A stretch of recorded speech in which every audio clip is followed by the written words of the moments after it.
오늘도 예배도 그리고 오늘 한 주도 우리 하나님께서 또 완전하게 이끌어 가실 줄 믿습니다. 자, 이 시간에 오늘 마태복음 5장 8절에 있는 말씀을 통해 예수님을 통해 하나님을 보는 기쁨, 예수님을 통해 하나님을 보는 기쁨이라는 제목으로 우리 하나님의 말씀을 함께 나누도록 하겠습니다. 팔복의 말씀입니다. 우리 팔복에 있는 이 말씀, 앞서 말씀드린 대로 이 팔복은 우리가 되어져야 되는 것이 아니라 하나님께서 부르신 사람들이 되어진 자연스러운 모습, 당연하게 되어져야 되는 모습, 그리고 하나님께서 만들어 가시는 모습, 그 모습을 바로 팔복에서 말씀하고 계시다고 말씀을 전했었습니다. 그렇습니다. 팔복은 단순히 사람이 노력해서 되어져야 한다라고 말씀하시는 도덕률이나 율법이 아닙니다. 바로 하나님께서 부르신 사람들을 하나님께서 어떤 존재로 만들어 가시는지, 하나님 안에서 사는 사람들이 어떠한 사람으로 만들어져 나아가는 것인지를 우리에게 알려주시는 말씀이에요. 그래서요, 팔복에 있는 말씀들은요 모두 다 이렇게 시작합니다. 복이 있도다 이러이러한 사람이요. 그러니까 복이 있는 사람이 되라 라고 말씀하시는 것이 아니라 그렇게 만들어져가는 너희여, 너희는 복이 있구나 라고 하시는 말씀인 것이죠. 그래서요 성경에 있는 하나님의 구원과 우리를 부르심은요, 저 알미니안주의의 사람들처럼요 사람의 노력과 공로로 구원받는다는 것을 말씀하고 있는 것이 아니라 전적인 하나님의 선택과 부르심에 의해서 우리가 구원받고 만들어져 나간다는 것을 우리에게 다시 한번 알려주고 있는 것입니다. 오늘은 특별히 오늘 8절 말씀, 마음이 청결한 자는 복이 있나니 그들이 하나님을 볼 것이며, 오늘 이 말씀을 우리가 함께 나누며 우리에게 주신 하나님의 놀라운 축복이 무엇인지를 다시 한번 찾아 나아가기를 원합니다. 우리가 한글 성경을 읽다 보면요 주의해야 될 점이 있습니다. 그것은 한글 성경은 번역된 성경이라는 것이죠. 번역된 성경이다 보니까요 원래는 히브리어로 되어 있던 뜻과 단어들을 한국말로 바꾸었다라고 하는 것을 우리가 종종 잊어버릴 때가 있어요. 그러면 어떤 문제가 생기는 것입니까? 원래 단어가 가지고 있는 다양한 뜻, 원래 단어가 가지고 있는 품고 있는 뉘앙스를 번역을 하게 되면 제대로 살리지 못하게 될 때가 있다라고 하는 거예요. 그 중에 특별히 오늘 본문에 있는 청결이라고 하는 단어도 우리가 한글 성경으로는 그 뉘앙스를 잘 살리지 못하는 문제가 종종 발생합니다. 여러분, 오늘 이 말씀을 통해서 하나님의 말씀을 어떻게 우리가 열어보아야 되는지를 우리가 주목해서 봤으면 좋겠는데요. 먼저 이 말씀을 한번 보시죠.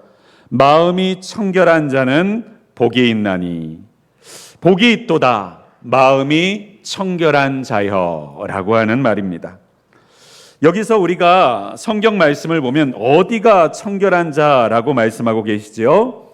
마음이 청결한 자라고 말씀하고 계세요. 예수님은요 우리가 청결하게 되어야 될, 깨끗하게 되어야 될 대상지를요 마음이라고 정의하고 계시는 거예요. 그러니까 오늘 말씀은요 우리가 예배드리러 올 때 세수를 했는지 샤워를 했는지에 대해서 말씀하고 계시는 것이 아닙니다. 머리를 감고 왔는지 목욕을 하고 왔는지에 대해서 말씀하고 계시는 것도 아니고, 옷에 뭐가 묻었는지 아니면 입던 옷을 입고 왔는지라고 지금 말씀하고 계시는 것이 아닙니다. 그래요, 우리의 이 말씀은요 마음에 대한 말씀이군요. 특별히 이 마음이라고 하고 있는 카르디아라고 하는 단어는요 3절 말씀의 심령이라는 단어와 같은 동일한 의미의 단어입니다. 이 3절의 심령, 푸뉴마라는 단어와 카르디아라고 하는 단어는요, 모두 인격과 연결이 되어 있어요.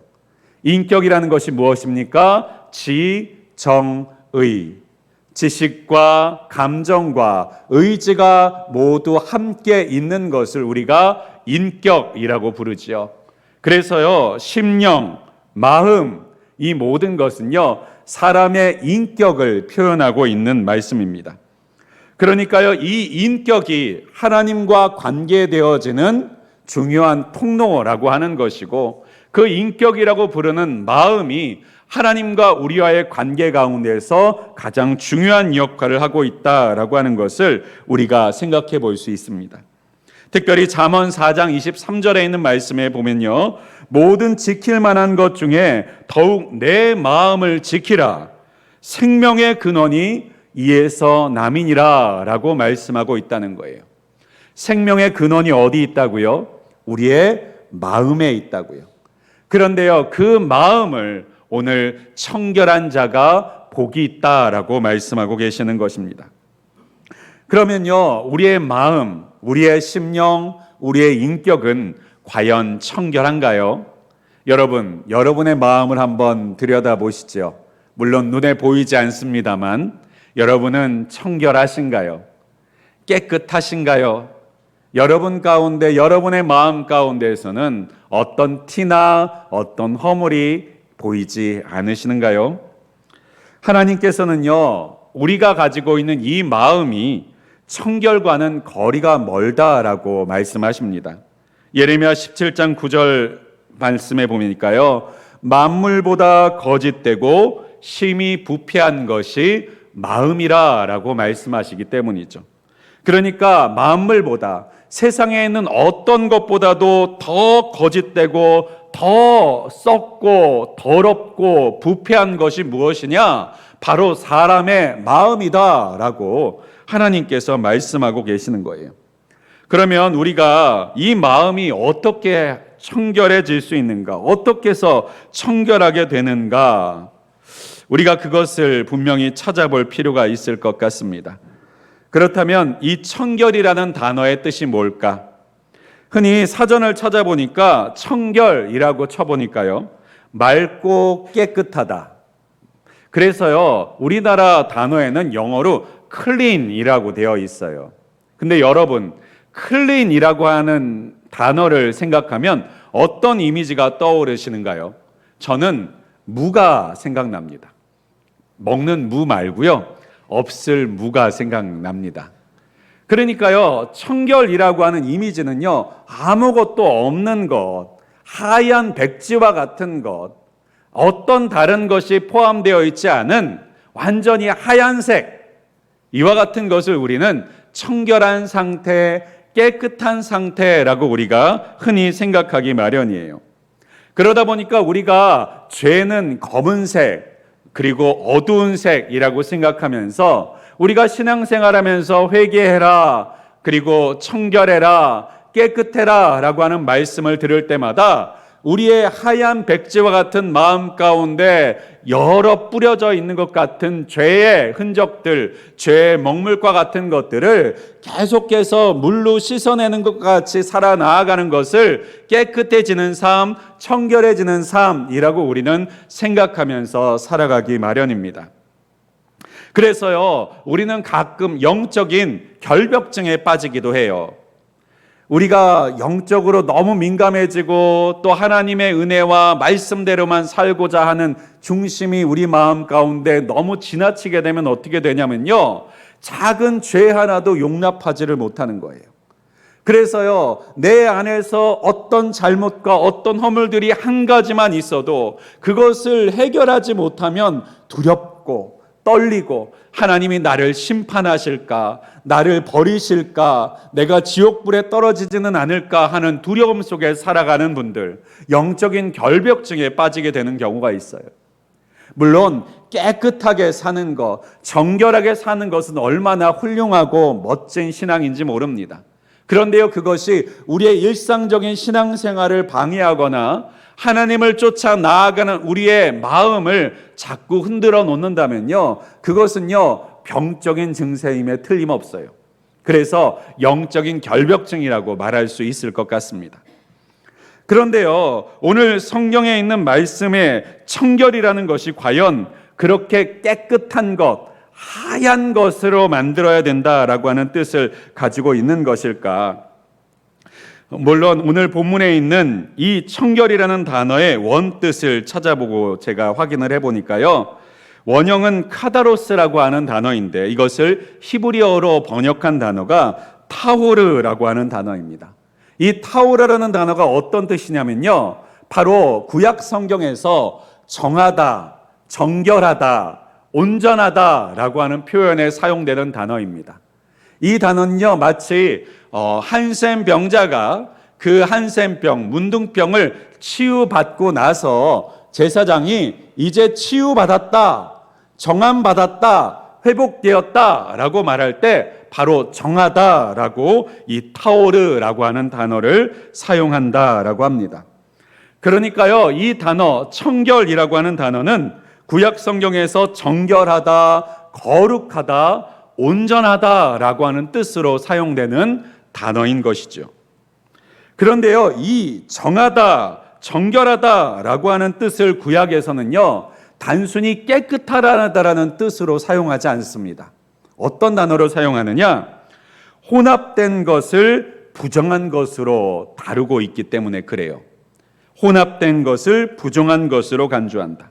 그래서 율법에서는요, 섞는 것을 싫어합니다. 그래서 육축도, 그러니까 짐승들도요, 다른 종류를 서로 교합시키지 말라. 그러니까 잡종을 만들지 말라라고 하는 율법이 있어요. 그리고 밭에도요, 두 종자를 함께 뿌리지 말아라 라는 말씀이 있고요. 또 오죽하면요, 두 재료로 옷을 직조에 입지 말아라 라고 말씀하는 말씀들도 있습니다. 지금으로 말하면 우리 다 율법 어기고 있는 사람 같죠, 그렇죠? 그렇습니다. 성경에서는요, 이 온전함, 청결함, 정결함이라는 것이 무슨 뜻인지를 가르쳐 주시기 위해서 이렇게 섞지 않는 것을 정하다라고 하는 표현으로 사용해 왔던 거예요. 그럼 우리가 생각해 볼 필요가 있죠. 청결이라고 하는 것은 우리가 흔히 생각하는 깨끗하다는 것과는 조금 다른 것이구나 라고 하는 것으로 오셨다면 지금 잘 따라오신 것입니다. 자, 그래서요, 이 타오르라고 하는 단어는요, 불순물이 섞여지지 않는 순금을 표현할 때 바로 이 타오르라고 하는 단어를 사용합니다. 정한 금, 그것을 순금이라고 부르는 것이죠. 그래서요, 영어 성경에서도요, 오늘 본문에 있는 단어를 찾아보니까요, clean이라고 하는 단어를 사용하는 것이 아니라 pure라고 하는 단어를 사용합니다. 청결을요, pure라고 번역하고 있어요. 그러니까요, 청결은요, 순전한 것이군요. 다른 것이 섞여지지 않는 온전한 것이군요. 그것을 성경은 깨끗하다, 청결하다라고 말씀하고 계시는 것이군요. 그러니까요, 다른 것이 뒤섞여 있지 않은 온전한 한 가지로 이루어져 있는 마음, 그것을 바로 청결한 마음이라고 말씀하고 계시는 것입니다. 그렇다면 이 청결과 반대의 의미가 무엇인가? 그것을 야고보서 4장 8절에 있는 말씀에 찾아보니까요, 제가 읽어드릴게요. 하나님을 가까이 하라. 그리하면 너희를 가까이 하시리라. 죄인들아, 손을 깨끗이 하라. 두 마음을 품은 자들아, 마음을 성결하게 하라. 마음을 성결하게 하기 위해서 무엇을 지적하고 있는 것이지요? 두 마음을 품은 것을 지적하고 있어요. 그러니까요, 성결하고 청결의 반대말은 무엇입니까? 두 마음을 품는 것에 대해서 말씀하고 있는 거예요. 죄인들의 손을 씻으라 라고 하는 말이 뭐예요? 두 마음을 품고 있는 너희의 손, 두 가지를 함께 담고 있는 너희의 손을 한 가지로 만들어라, 순수하게 만들어라 라고 하는 말씀이 무엇입니까? 바로 청결이라고 하는 의미의 연결인 것이에요. 그래서 야고보서 8장 10절에는요, 슬퍼하며 애통하며 울지어다. 너희 웃음을 애통으로, 너희 즐거움을 근심으로 바꿀지어다. 주 앞에서 낮추라. 그리하면 주께서 너희를 높이시리라 라는 말씀을 더하면서요, 바로 이 팔복의 말씀과 연결된 이야기를 함께 들려주고 계십니다. 그런데요, 이 두 마음을 품는다는 것은 또한 이것과 연결돼요. 방금 읽어드린 야고보서 4장 8절에 그 사람들에 대해서 지적하고 있는 말씀이 2절 앞에서 나옵니다. 그러나 더욱 큰 은혜를 주시나니 그러므로 일렀으되 하나님이 교만한 자를 물리치시고 겸손한 자에게 은혜를 주신다 하였느니라. 두 마음을 품는다는 것이 어디와 또 연결되느냐? 교만과 겸손과 연결이 된다라고 하는 것입니다. 사랑하는 여러분, 잘 따라오셨는가요? 청결하다, 두 마음을 품는다, 교만과 겸손, 이 단어들이 서로 연결되어져 있다는 것입니다. 더 나아가서는 죄라고 하는 단어, 우리는 죄를 먹물이나 검은색 잉크 정도로 생각할 때가 있죠. 그런데 성경은 이상하게 이 죄를 간음과 연결할 때가 많이 있어요. 그래서 이스라엘 백성들이 범죄하고 죄악을 저지르는 것에 대해서 하나님께서 항상 지적하실 때는 영적인 간음이라고 표현하시면서 이스라엘 백성들을 심판하시고 책망하시죠. 간음이라는 것이 무엇입니까? 바로 남편이 있는데 바람을 피는 거예요. 자신의 맺어진 짝이 있는데 다른 것을, 다른 쾌락을 찾아 돌아다니는 것이 바로 간음이라고 하는 거예요. 영적 간음이라는 것이 결국 무엇입니까?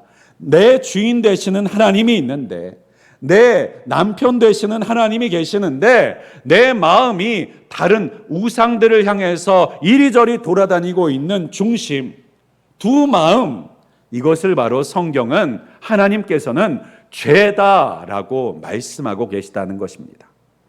그러면 외식이라는 것은 뭘까?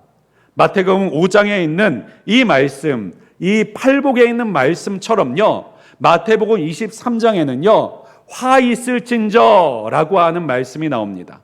근데 화 있을지언저 외식하는 자들이여 라고 말씀하시면서 7가지의 이야기를 하세요. 팔복의 복과 7개의 화가 지금 마태복음 5장과 23장에서 서로 균형추처럼 잡고 있는 것이죠. 그런데 복 있는 사람과 대조적으로 화 있는 사람들은 어떤 사람이라고요? 외식하는 사람이요. 외식이 뭡니까? 하나님이 아니라 사람에게 보이려고 하는 것이죠. 하나님께 그 표대와 목적과 본질을 두고 있는 것이 아니라 나 자신과 그리고 다른 사람들에게 그 본질과 목적을 두고 있는 것이죠. 이것을 뭐라고 표현할 수 있을까요? 두 마음이요. 두 마음. 그렇습니다. 오늘 성경은요, 죄에 대해서 말씀하고 계실 때에 그저 우리가 잘못 한번 했다, 우리가 율법을 한번 어겼다, 이 말에 대해서 하고 계시는 것이 아니에요. 청결의 가장 중요한 기준은 무엇이냐? 너의 주인이 누구냐라고 하는 거예요. 내 안에 누가 계시느냐라고 하는 것이고, 내 삶의 목적이 어디에 순수하게 이어져 있느냐, 기울어져 있느냐라는 것을 우리에게 묻고 계시는 것이죠. 교만이라는 것도 또한 무엇입니까? 교만이 뭐예요? 하나님이 아니라 나를 의지하는 것, 하나님께 맡기는 것이 아니라 내 자신의 힘과 능력을 의지하여서 살아가고자 하는, 내가 주인 되고자 하는 것, 내가 원하는 것을 하고자 하는 것, 내가 바라는 것을 이루어 나아가는, 내가 주인 되는 인생을 살고자 하는 것이 바로 교만이 아닙니까? 그래요. 청결이라고 하는 것은 결국, 죄라고 하는 것은 결국 두 마음의 문제인 거예요. 특별히 마태복음 6장 24절에는요, 이 두 마음에 대한 이야기를 이렇게 또한 명확하게 이야기합니다. 한 사람이 두 주인을 섬기지 못할 것이니 혹 이를 미워하고 저를 사랑하거나 혹 이를 중히 여기고 저를 경히 여김이라. 너희가 하나님과 재물을 겸하여 섬기지 못하느니라. 여기서도 무슨 말씀을 하고 있는 거예요? 하나님의 사람은 두 주인을 섬길 수가 없다. 그래서 너희는 재물도 사랑하면서 하나님도 사랑할 수가 없다. 세상도 사랑하면서 하나님도 사랑할 수가 없다. 그러니 우리에게 어떻게 하라고 말하는 거예요? 퓨어해져라, 청결해져라, 깨끗해져라 라고 오늘 우리에게 말씀하고 계시는 것입니다.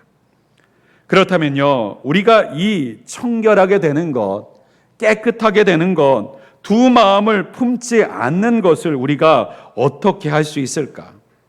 문제는 로마서 1장 28절에 있는 말씀처럼요, 그들이 마음에 하나님 두기를 싫어하며 하나님께서 그들을 상실한 마음대로 내버려 두사 합당하지 못한 일을 하게 하셨으니, 하나님 두기를 싫어하고 그 두 마음을 한 마음으로 만들기는 만드는데 하나님이 그 마음의 퓨어가 아니라 세상의 퓨어한 존재로 살아가고자 우리가 그 마음을 정하게 될 때가 더 많다라는 거예요.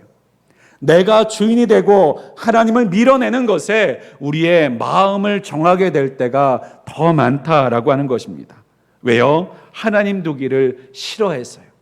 내가 주인 되는 것을 내어드리기 싫어서요. 네, 청결하게 되는 것은 이렇게 어려운 것이군요. 여러분, 내 의지를 꺾고 내 생각을 꺾고 내 계획을 꺾는다는 것이 얼마나 고통스러운 일입니까? 제가 예전에 설교 시간에도 말씀드렸지만 제가 원래 목회자가 되기를 원했던 사람은 아니지 않습니까? 그런데 어쩔 수 없이 멱살 잡혀서 끌려가듯이 하나님께서 부르심에 순종하는 마음으로 따라왔는데 결국에는 하나님께서 항복하게 하시더라고요. 하나님, 주의 뜻대로 하시옵소서. 주께서 원하시는 대로 사용하여 주시옵소서. 이렇게 항복하게 하는데요, 항복할 때 왜 이렇게 눈물이 나든지요. 감사합니다라고 항복을 해야 되는데 저는 왜 이렇게 울었는지 모르겠어요. 얼마나 서러웠는지 모르겠어요. 항복하는데 너무 서럽더라고요. 여러분, 내 마음이 원하는 것을 꺾을 때 얼마나 서럽습니까? 아이들을 보세요. 저희 아이도, 특히 둘째 아이는 이제 초등학교 1학년인데요. 자기가 원하는 것을 이루지 못했을 때 게임을 했는데 예를 들면 부루마블 게임을 요즘에 많이 합니다. 그런데 얘가 어리다 보니까 파산을 자주 해요. 그럼 파산을 하면요, 얘가 게임의 룰에 따라 진 거잖아요. 근데도 어찌나 그렇게 우는지 모르겠어요. 그렇다고 이겼다고 해줄 수도 없고. 그래요. 내가 뜻하는 바, 내가 목적하던 바, 내가 기대했던 바들이 무너져 내리면 얼마나 눈물이 납니까? 네, 우리의 마음도 마찬가지예요. 내가 주인된 마음 내려놓는 것 얼마나 고통스러운 일인지 몰라요. 내 꿈 내려놓는 거 얼마나 힘든 일인지 모릅니다. 내가 원하던 일들을 내가 원치 않는 다른 것으로 나아가야 될 때 우리 마음이 얼마나 서러운지 몰라요. 그래서요, 사람은 두 마음을 한 마음으로 만드는 것이 얼마나 힘든지 모르고 또 하나님께 우리의 마음을 하나로 정해 나아가는 것이 얼마나 쉽지 않은 일, 아니 인간으로서는 어려운 일이라는 것을 우리가 분명히 경험할 수밖에 없습니다. 근데 어려워도 해야 돼요. 왜요? 하나님의 명령이기 때문에. 그래서 베드로전서 1장 16절에 있는 말씀해 보니까 기록되었으되 내가 거룩하니 너희도 거룩할지어다 라고 말씀하고 계시기 때문이죠. 그런데 욥기에는 이와 같은 말씀도 함께 하세요. 사람이 어찌 깨끗하겠느냐, 여인에게서 난 자가 어찌 의롭겠느냐. 도대체 어떻게 하라는 말인가요? 하나님은 깨끗하라고 말씀하시는데 또 다른 성경은 사람이 어떻게 깨끗하겠느냐라고 말씀하고 계시다면 이거는 하라는 겁니까? 말라는 겁니까?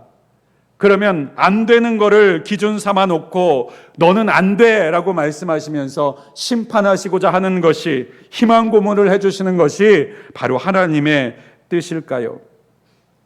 사도 바울과 같은 사람도요, 자신이 자신의 원하는 대로 거룩하게 되지 못하는 존재라는 것을 한탄했어요. 그래서 로마서 7장에는 말씀해 보니까 내 속 곧 내 육신에 선한 것이 거하지 아니하는 줄을 아노니 원함은 내게 있으나 선을 행하는 것이, 선을 행하는 능력이 내게 없노라. 내가 원하는 바 선은 행하지 아니하고 도리어 원하지 않는 바, 나는 원하지 않는데 악을 행하는도다. 사도 바울의 말이에요. 사도 바울이 예수 핍박할 때 하던 말이 아닙니다. 하나님 앞에 능력과 기적을 베풀 때 하던 말이고, 하나님께 붙들려서 복음을 전하는 일에 전 세계를 돌고 있는 그때 하던 선포예요. 그래서 사도 바울이 이렇게 한탄합니다. 오라, 나는 곤고한 사람이로다. 이 사망의 몸에서 누가 나를 건져내랴. 여러분, 우리가 하나님 앞에서 스스로 거룩하여지고자 할 때, 스스로 깨끗해지고자 할 때, 스스로 그 마음을 정하고자 할 때는요, 실패하게 됩니다. 실패하게 되는 것이 성경의 말씀이에요. 그러면 깨끗해지기는 해야 되는데, 청결해지기는 해야 되는데, 도대체 어떻게 되어질 수가 있을까요? 바로 그 일을 위해서 우리에게 예수 그리스도를 우리에게 보내주셨다는 거예요. 히브리서 9장 22절에 있는 말씀에 보니까 율법을 따라 거의 모든 물건이 피로써 정결하게 되나니 피 흘림이 없은즉 사함이 없느니라. 사한다는 게 뭐예요? 깨끗해지는 거예요. 청결해지는 거예요. 여러 가지로 갈라져 있던 길들이 하나로 모아지는 거예요. 그것이 바로 사해지는 것입니다. 그런데 무엇이 있어야 사해진다는 거예요? 피 흘림이 있어야 사해진다라고 말씀하고 있는 것입니다. 그래서 고린도전서 6장 11절에는요, 주 예수 그리스도의 이름과 우리 하나님의 성령 안에서 씻음과 거룩함과 의롭다 하심을 받았느니라 라고 말씀하고 계셔요. 의롭다 하심이 뭐죠? 의로운 게 아니에요. 의롭다 하심은 의롭다고 여겨주시는 거예요. 나는 아직 상태가 안 됐는데 그런 것을 칭호를 받을 만한, 그런 별칭을 받을 만한 자격이 아직 되지 않았는데 그렇게 여겨주신다라고 하는 거예요. 그것을 뭐라고 해요? 보증이라고 부르죠. 여러분, 내가 갚을 능력이 없어요.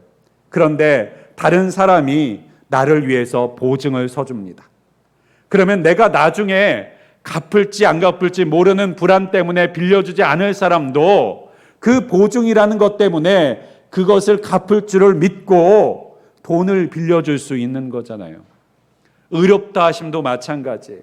지금의 나의 현재 상태로 보았을 때는요, 내가 의롭게 될지 안 될지 알 수 없는 거예요. 오히려 의롭게 안 될 가능성이 더 큰 존재가 바로 우리의 모습이었던 거예요. 그런데 하나님께서는요, 우리를 보증해 주신 거예요. 예수 그리스도의 보혈로 보증해 주심으로 인하여서 우리 자신으로는 그렇게 의롭게 될 것 같이 않아 보이는 것처럼 보이지만 하나님 예수 그리스도께서 내가 보증하겠습니다. 내가 만들겠습니다. 내가 의롭게 빚겠습니다. 내가 의롭게 만들고야 말겠습니다. 라고 하는 보증을 가지고 우리를 어떻게 만드셨다고요? 의롭다 여김받게 만드셨다라고 하는 거예요. 그래서요, 의롭게 여기신 하나님은요, 우리를 그냥 의롭다는 말을 듣게 하시는 것으로 끝나지 않고 어떻게 하시는 거예요? 그 보증이 이루어질 수 있도록 우리를 어떻게 만들어 가신다? 의롭게 만들어 가시는 것입니다.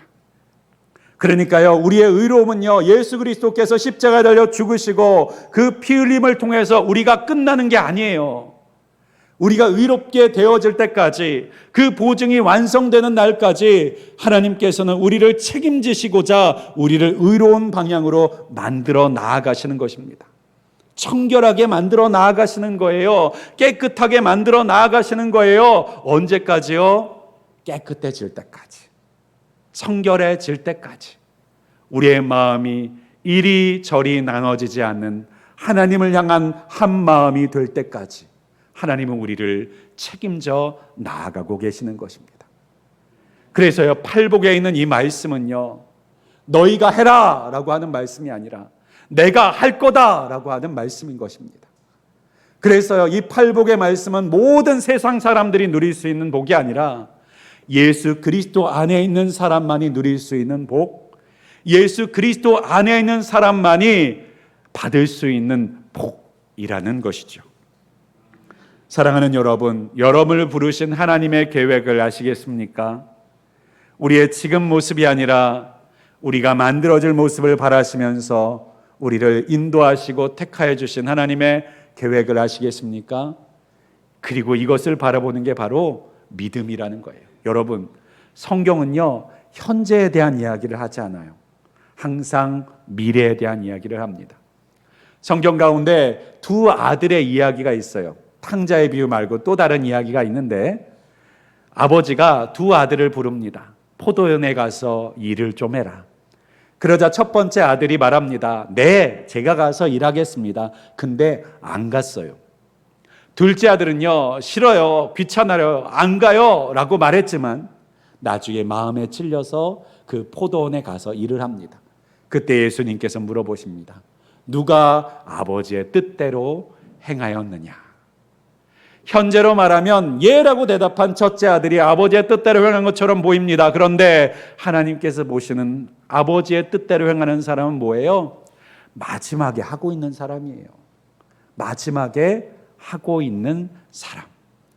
그러니까 믿음이라는 것은 뭐예요? 과정과 상황 가운데서는 흔들릴 수도 있어요. 요동할 수도 있어요. 근데 방향을 잃어버리지 않으면 그 사람은 믿음 위에 있는 거예요. 아브라함을 생각해 보십시오. 아브라함이 왜 믿음의 조상입니까? 우리 창세기 잘 읽어보세요. 아브라함은요, 의심 많은 사람이잖아요. 실패 많이 하고 의심 많이 한 사람이잖아요. 근데 성경은 아브라함을 믿음 위에서 굳세게 서 있던 사람이라고 자꾸 말해요. 이해가 안 되죠? 여러분, 의심하지 않는 것이 중요하긴 하지만 의심하면서도 그 길을 잃어버리지 않으면 믿음의 길 위에 있는 거예요. 여러분, 아브라함은요, 의심하고 실패하고 넘어지고 물러서면서도요, 하나님이 말씀하신 약속의 길, 믿음의 길에서 어긋나지는 않았던 거예요. 갈대우르로 다시 돌아가지는 않았던 거예요. 가나안 땅에 머무르고 있었던 거예요. 그래서 그는 믿음의 사람인 거예요. 여러분, 신앙생활하면서 한 번도 의심하신 적 없으세요? 기도하면서 한 번도 될까? 이런 생각 해보신 적 없으세요? 그런 분이 있다면 정말 축복합니다.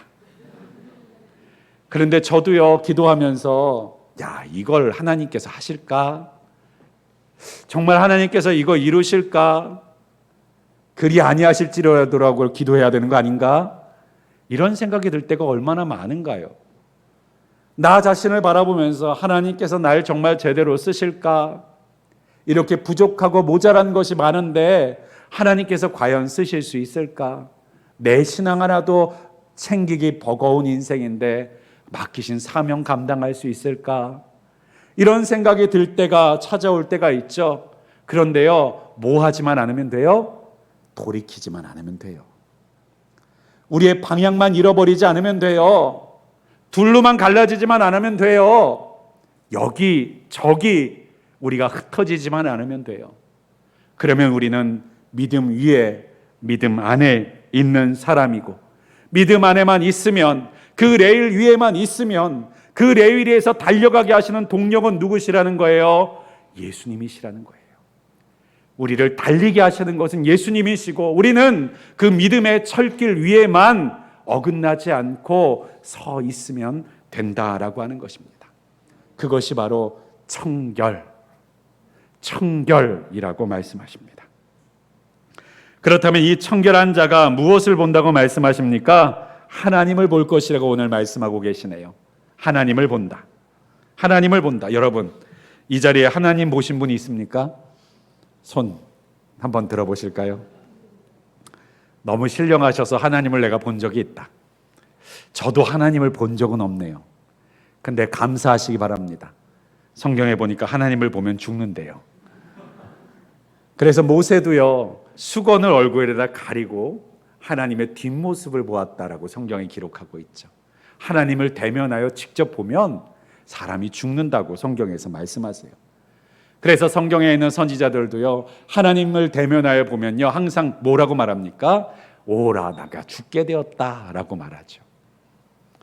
그러면 하나님을 본다는 건 뭡니까? 청결해지면 하나님을 본다는 것이 뭡니까? 이 본다라고 하는 말이 원래 뜻이 눈으로 보다라는 뜻만 있는 것이 아니라 히브리어에는요, 경험하다라고 하는 뜻이 있어요.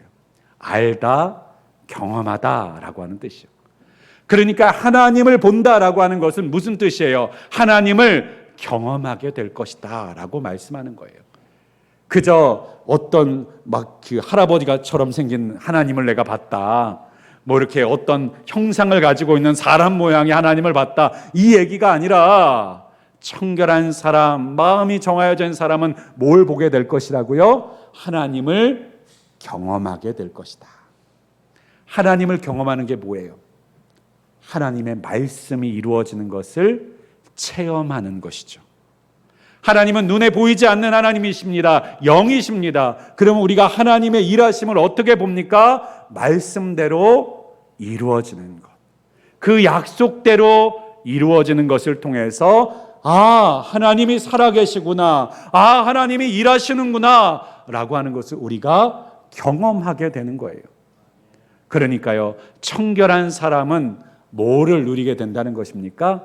하나님의 말씀이 이루어지는 것을 경험하게 된다. 하나님의 일하시는 것을 체험하게 된다 라고 하는 말씀입니다. 사랑하는 여러분, 말씀을 정리하고자 합니다. 오늘 성경에 있는 이 말씀, 마음이 청결한 자는 복이 있다. 이 청결함은 사람이 만들 수 있는 것이 아니라, 사람의 노력으로 다들할 수 있는 것이 아니라 바로 우리 예수 그리스도를 통해서 우리에게 만들어 나아가시는 하나님의 방향, 하나님의 완성된 표대라고 하는 사실을 우리가 기억하실 수 있기를 바랍니다. 우리가 마음을 정하고 그 마음의 중심에 정함이 있어 하나님을 향해서 나아갈 수 있도록 만드시는 하나님의 일하심, 우리를 의롭다 여기시고 의롭다고 말만 하시는 것이 아니라 진짜 그 말대로 만들어 나아가시는 하나님의 열심, 그것이 바로 우리를 만들어 가시는 것, 청결하게 하시는 것입니다. 이 청결하게 만들어져 나아가는 인생, 청결하게 세워져 나가는 삶에는 어떤 것을 경험하게 된다고요? 하나님을 경험하게 된다는 것. 여러분, 여러분의 인생을 청결하게 만드시는 하나님으로 인하여서 하나님을 경험하시는 여러분이 되시기를 주님의 이름으로 축복합니다. 여러분의 삶 속에서 일하시는 하나님을 보실 수 있게 되기를 축복합니다. 내 인생과 삶 속에 깊이 들어오셔서 나의 인생을 친히 이끌어 가시고 약속하신 대로 나를 붙들어 주시는 그 하나님을 만나시는 저와 여러분이 되시기를 주님의 이름으로 간절히 축원드리겠습니다. 기도하겠습니다. 전능하시고 분명히 살아계신 하나님, 감사합니다. 오늘도 우리 하나님께서 주신 말씀을 따라 주님, 청결하는 것이 무엇인지 주님, 이 시간 그 말씀을 통해서 우리가 들었습니다. 그 청결은 우리의 마음이 두 마음으로 갈라지지 않는 것이요, 주님을 향한 우리의 마음이 나누어지지 않는 것이요, 주님께서 우리에게 원하시는 그 모습대로 빚어져 나아가도록 하나님께만 우리 주인 되시도록, 하나님께서만이 우리를 이끌어 가시는 분이 되시도록 우리를 맡겨드리는 것임을 우리가 알았습니다. 주님, 그 모든 것이 하나님이 하시는 일이시기에 우리를 그렇게 만드실 줄을 믿사오니 지금도 하나님의 열심을 따라 우리의 만들어져감을 우리가 바라보며 기쁨을 누리게 하여 주시옵소서. 또한 그 과정 가운데서 하나님을 보게 하여 주시기를 원합니다. 눈에 보이지 않는 하나님, 그러나 약속을 따라, 말씀을 따라 그 말씀이 이루어지고 약속이 이루어지는 것을 통해서 하나님, 우리가 하나님의 살아계심을 보는 자가 되기를 원하오니 하나님을 경험하는 자 되게 하옵소서. 그래서 하나님을 아는 자 되게 하옵소서. 하나님과 친밀한 자 되게 하옵소서. 하나님의 살아계심을 부정하지 못하고 부인하지 못하는 자 되게 하여 주시옵소서. 예수 그리스도의 이름으로 간절히 기도하였습니다. 아멘.